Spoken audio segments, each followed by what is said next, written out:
ওয়াকফ সম্পত্তিতে এবার কি নিয়ন্ত্রণ হারাবে ওয়াকফ বোর্ড?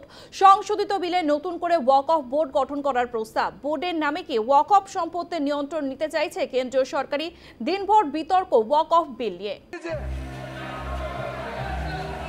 যত বিতর্ক ওয়াকফ বিলে। বিজেপি সরকার 2024 সালের 8ই আগস্ট ওয়াকফ সংশোধিত বিল সংসদে পেশ করে। এরপর বিলটি যৌথ সংসদীয় কমিটির কাছে পাঠানো হয়। যৌথ সংসদীয় কমিটি বিরোধীদের আনা একটি সংশোধনীয় গ্রহণ না করে সংসদে পেশ করার জন্য সুপারিশ করে। বুধবার সংসদে বিলটি পেশ করার পরেই সমবেতভাবে প্রতিবাদ করে বিরোধীরা। কিন্তু কেন এই বিরোধিতা? অন্যদিকে ওয়াকফ বিল পাস করাতে সরকারেরই বা কেন এত তৎপরতা?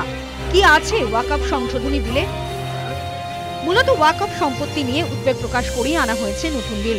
ইসলামের অনুসারীরা যে সম্পত্তি দান করেন তাই ওয়াকফ সম্পত্তি হিসেবে চিহ্নিত হয়।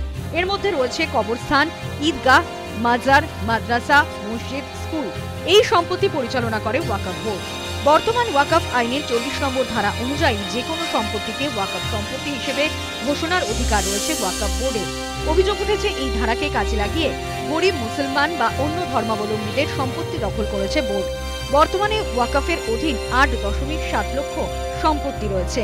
9.4 লক্ষ একর জমি নিয়ন্ত্রণ ও পরিচালনা করে ওয়াকফ বোর্ড, যার আনুমানিক মূল্য 1.2 লক্ষ কোটি টাকা। বলা হয় ভারতীয় রেল এবং প্রতিরক্ষা বাহিনীর পর তৃতীয় বৃহত্তম জমির মালিক ওয়াকফ বোর্ডই। তবে বিল পেশ করে কেন্দ্রীয় সংখ্যালঘু বিষয়ক মন্ত্রী কিরণ রিজিজু দাবি করেন তৃতীয় নয়, ওয়াকফ বোর্ড বিশ্বের বৃহত্তম জমির মালিক। हमारा देश में लैंड बैंक जो है वक्फ बोर्ड के पास 3rd लार्जेस्ट है। पहला रेलवे, इंडियन रेलवे, फिर इंडियन आर्मी मतलब इंडियन डिफेंस का, और फिर कहता है वक्फ बोर्ड के पास जमीन है। मैं उसको सुधारना चाहता हूं। सर, आप भी तो ट्रेन में चलते हैं, हम लोग भी ट्रेन में चलते हैं। हजारों किलोमीटर ट्रेन का पटरी लगा हुआ है, स्टेशन बना हुआ है। वो ट्रेन का पटरी लगा हुआ है, वो रेलवे का प्रॉपर्टी थोड़ी है, ये तो देश का प्रॉपर्टी है। वक्फ प्रॉपर्टी प्राइवेट प्रॉपर्टी होता है सर। तो इसलिए दुनिया में सबसे ज्यादा वक्फ प्रॉपर्टी हिंदुस्तान में है। এই বিশাল সম্পত্তির মালিক হলেও অসংখ্য মামলায় জর্জরিত ওয়াকফ বোর্ড। ওয়াকফ ট্রাইব্যুনালে 40,951টি মামলা বিচারাধীন রয়েছে। এর মধ্যে 9,942টি মামলা ওয়াকফ বোর্ডের বিরুদ্ধে। নতুন বিলে ওয়াকফ বোর্ডের গঠনই পুরোপুরি পাল্টে দেওয়ার কথা বলা হয়েছে। নতুন বিলে বোর্ডের সদস্যদের মনোনীত করা হবে।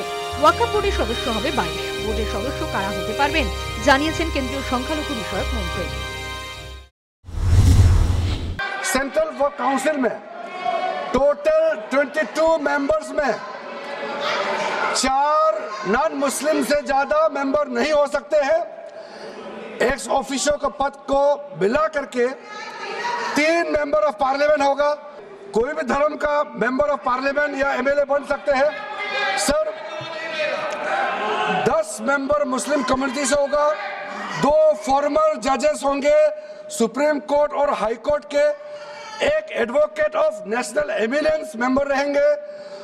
4 persons of national eminence from various field. ये तो कई कमिटियों ने इसको सिफारिश किया है। और एडिशनल सेक्रेटरी या joint secretary to the government of India उसमें रहेंगे। आउट ऑफ 10 मुस्लिम मेंबर्स 2 महिला अनिवार्य है। অনেকেই এই জায়গাটি আপত্তি করেছেন। বিলে 22 সদস্যের মধ্যে 10 জন মুসলিম এবং 4 অমুসলিম সদস্যের কথা বলা হয়েছে।